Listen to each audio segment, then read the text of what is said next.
I remember she dumped me for like 2 days because she also stalked my Facebook. I wasn't that active on Facebook. Can I tell the story? No, I'll tell it. I'll tell it. Hold it, sister.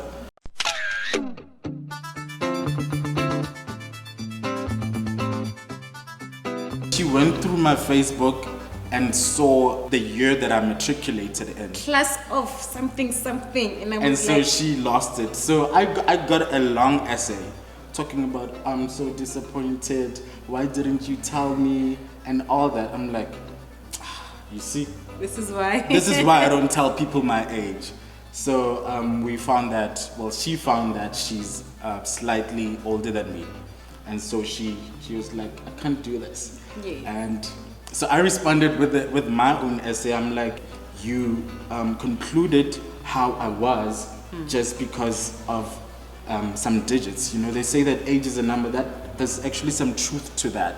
So she dumped me because of that. And a friend, you spoke to a friend, no? Yes, I spoke to one of my friends, and then she asked me if I ever got an indication that, you know, he was younger than me and all of that stuff. And in all our conversations, it was just so beautiful, so fruitful. I never got a sense that you were younger than me, and I figured, you know what, again, being in my head, this is something that the Lord has brought me, and I'm judging it based on what I think is right, and I'm putting my own assumptions in front. So I decided, you know what, let's give this a shot.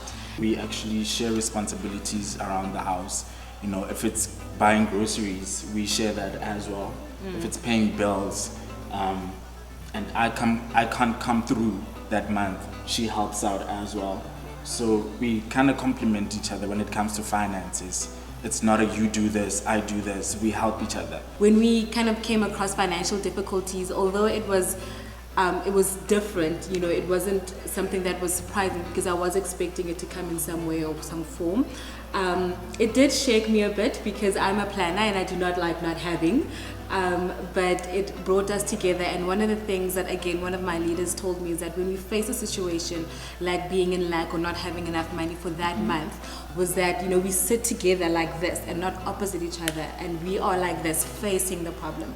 So we would pray about whatever issues that we were going through. If we didn't have enough that month, so we just pray for provision. That God would come through. Yeah, and I mean, even though, you know, it wasn't like tens of billions of rands in our account, God always made sure that we had enough. We were able to do the things that we were supposed to do. And one thing that we have never forsaken is tithing, because tithing and giving has always been, our priorities, even though we didn't have a lot of that in that month. Or you would just say, Jesus, but you see our situation, so please see what's happening. It's rough. Help us. It's rough. Man. Help your kids. One of the fights or disagreements we had was how I thought I needed to do everything in the house, because that is my background. That is what I've grown up seeing my mom doing. And this one time I remember I came back from work and I was tired and I had to cook and I had to do laundry and all these things. And often he would ask me, what can I help you with? And I'm always like, I'm fine, I got it. And that specific day, it's an ideology that you had. Yeah, that if you're a good wife, you're supposed to do everything. Yourself. Yes, myself. And that day he was like, but who told you that you're supposed to do everything? And that liberated me. And then we decided that these are the chores that we're going to share, and I allowed him to help me because I thought that if he helped me in the house, it means. So even our daily chores, they're kind of connected because, for example, she does the cooking because she's very good at that. I won't take that away from you. She's very good at cooking. So she would cook. I know, we don't even need to talk about it. I know that I'm going to do the dishes. Yes. And he does laundry. And I do laundry and you pack it. Yes. So that's the relationship that we have. Yeah. We're kind of like friends in a way, because you have to be friends first before husband and wife. Once you don't feel like a wife, or once you don't feel like a husband, you still have a friend in your partner. We would text each other and I would be like, I need to talk to my friend. I'm very upset because my husband did this and this and this. And that helped me. We were able to kind of talk to each other on that level where we weren't, in our roles as husband and wife, but we were friends, and that helped us to resolve a lot of issues. How do we keep the love flowing and burning and all of that? We have sex. And we realized that, we only realized that only later. Because once we got married, we had tons of it. And there was a point where like it kind of went downhill because, you know, life happens. We realized that we fight more actually when we don't have sex. We're like, what? And like you only discover this only later after the whole argument and everything. You're like, when was the last time we had sex? You know. So it's kind of key in the whole marriage community. And I mean, I think certain disagreements are sorted out when you have sex, you know, because let's say now I'm irritated because of whatever, and now I'm like, why did you not wash the dishes? You know, I need the dishes to be washed, you know, and then we have sex and like, wait, why was I irritated? So yeah, it's definitely a crucial thing, and I think, you know, it's something that God has given us to. It's a way to be intimate, to be close. And often I say to him, you know, when we are not on the same wavelength, I'll say we're just not connected, you know. When we're on different wavelengths, and that is a way that we can be together and be intimate. But it's not just about the physical act as well, but just the cuddling and the being together. And communication as well, because I realized that with you kind of need the communication more than you need the physical aspect of it. Like you want us to be okay. Like you wanna taste my thoughts. You wanna hear how I'm feeling, how my day was. Like, oh man, that question, how was your day? And like it was a long day, so I'm just gonna say it's fine. It was okay. I lived. And she doesn't. You find that she doesn't want that. Like she wants you to go into detail. So I woke up this morning, and this is what happened with you, of course. This is what happened, and so you realize that with women, you need to connect with them on a communication level.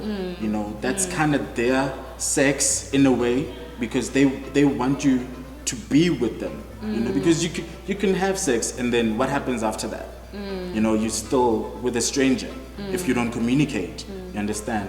So I realized that we need to communicate more. We actually found a way we tackle our arguments. It's called, what is it called again? Executive fighting. Executive fighting.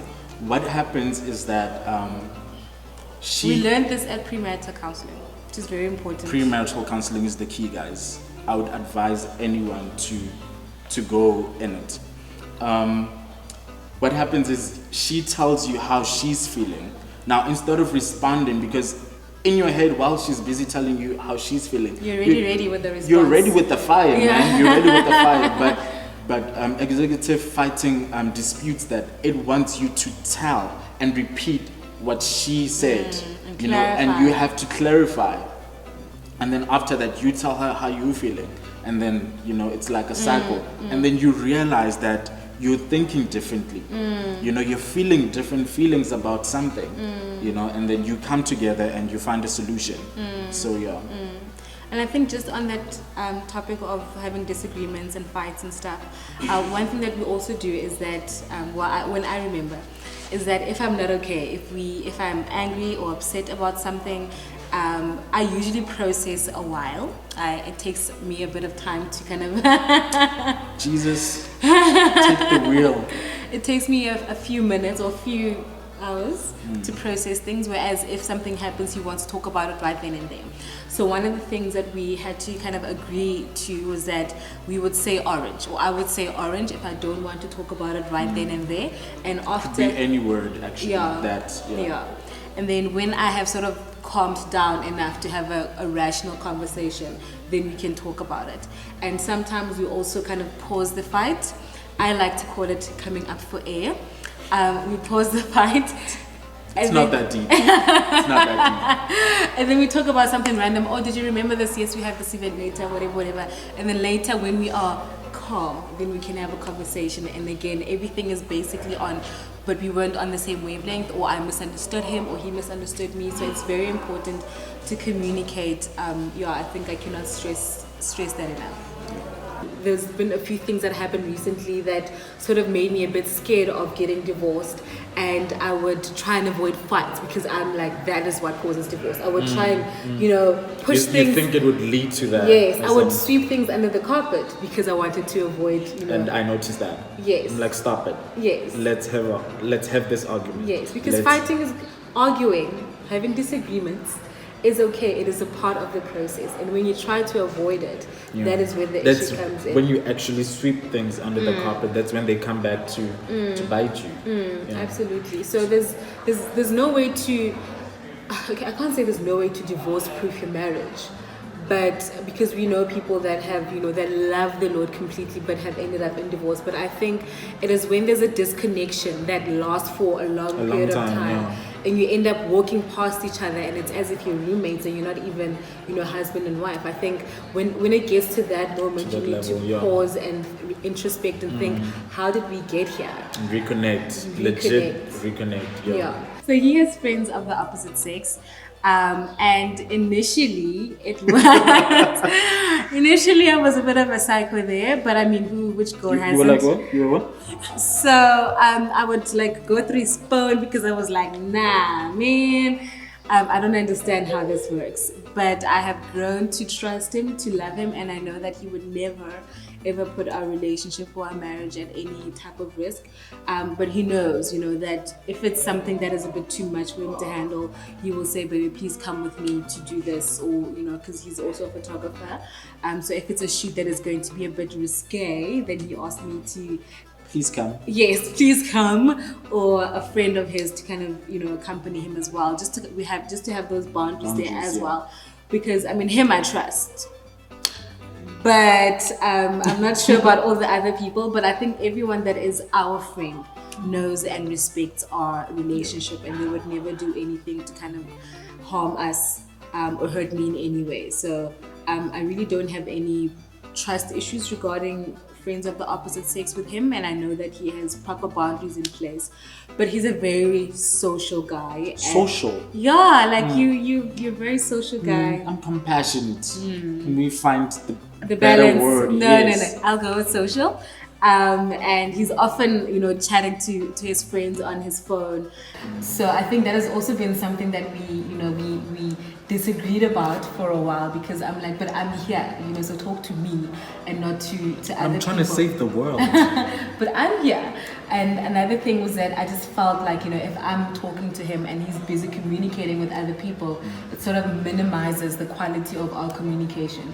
So one of the things would be when we go to bed, we must put the phone there and not in our space, which helped a lot. And every time he had to, be on his phone for work or whatever, or I had to be on it, then we would just say, okay, I'm just doing this, so that we know that it is something fruitful and productive that he is communicating about, and it's not just checking up on a friend who's, Who's what? I don't know. What I appreciate about her now, I've turned out to be a better man than I was a couple of years ago. So I'm really grateful that I make better decisions because of her. She's a bit of a planner, so now I have to think rationally when I make decisions. What I appreciate about you the most is that through everything, I know that I can be a little bit of a difficult person at times, but you have loved me. At times, but you have loved me when I felt like I was unlovable. I have a few scars after I was involved in a car accident, so he kisses my scars and makes me feel like I'm beautiful. Because you are, though. Yeah, and I mean, knowing that and feeling that and experiencing it in your being are three different things, and you've definitely helped me to overcome those challenges and to see myself as great. And I think it's amazing that you're not afraid to let me shine. You don't think that it takes anything away from you. If we had to change something in our marriage, it would be nothing. Well, personally for me, I wouldn't want to change anything because I feel like even in our imperfections, that is actually perfection in God's eyes.